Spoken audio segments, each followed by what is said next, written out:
We've talked about getting to know your team. You're having those conversations on a regular basis. You're setting this.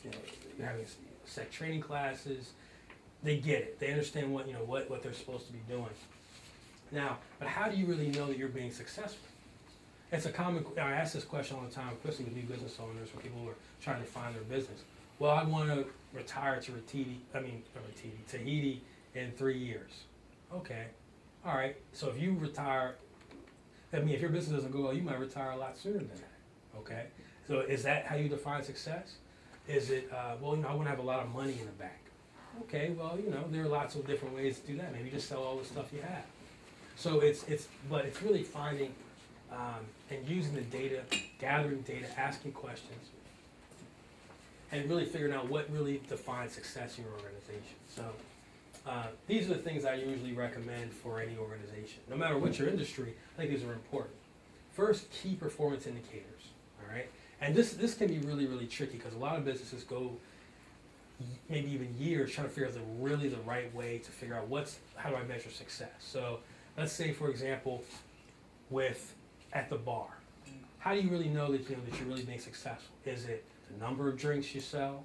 Is it the amount of tips? Is it the number of customers that come in the door? Is it the total amount at the bar? Who knows?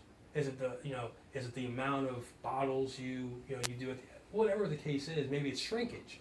Maybe it's I know that we should have enough to generate 1,000 drinks, but we ran out and we only generated 800 drinks. There's a problem. Something's going on. So maybe those are the things you want to measure. Maybe you want to measure shrinkage. Maybe you want to measure volume. Maybe you want to measure efficiency, or whatever the case is. You got to figure out what it is for your organization. Maybe it's customer satisfaction, which is a really tricky thing to kind of measure. Maybe it's surveys you do. But figuring out the key performance indicators that let you know that you're doing the right things in your business. Does that make sense? All right. Historical trends. Now you gather this data. It's really important to keep this data somewhere so that you know from month to month, okay, well look, I sold this many drinks in January, and I sold this many in February. I did this, my team had this many patients in January. 3 years of that data, it lets you know what, in January, people seem to get sick a lot for whatever reason.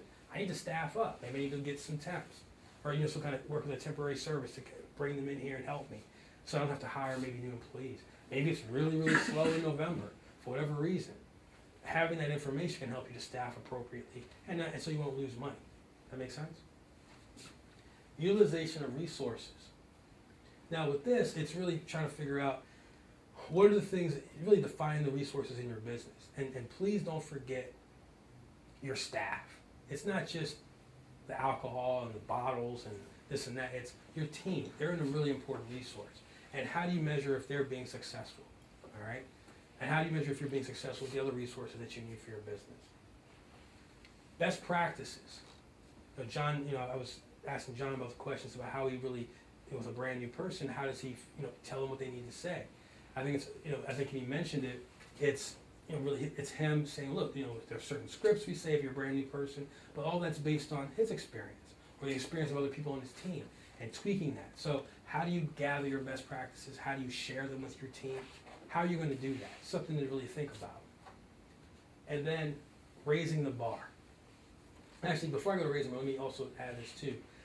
Creativity / best practices. I found it's really important to inspire your team to be creative.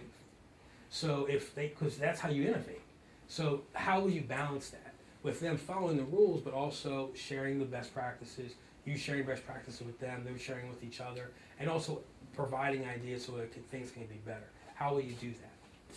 And then finally, raising the bar. When do you do it? How often? And raising the bar means, okay, this year my goal is to sell 1 million of these widgets. Okay, that's what we need to do. So that means, let's say 12 million widgets. So that means every month we got to sell 1 million widgets. And then your goal is, until you break it down, it means every day we got to do this many. Every hour we got to do this many. Everybody's got to do this many. You break it down. But then, what about for next year? What about the year after? I talked about if the smart business person figures out how they want to end this whole thing. So if you have a 3-year plan or 5-year plan you want to get out in 10 years, you should be thinking about what are your projections, how much do you need to make, how much you need to maybe build this year and save so you can have even more in 2012 or whatever the case is. So thinking about those kinds of things, and when are you going to raise the bar? How are you going to do it? So your people don't feel like, all I do is just work hard and they just keep raising the bar on me. How are you going to roll that out? And I can give you some ideas for that in a little bit.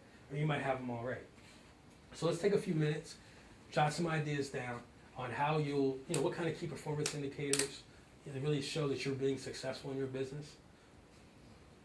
What kind of historical trends, or how you keep your history of your business. What are the kind of things you're going to want to measure over time?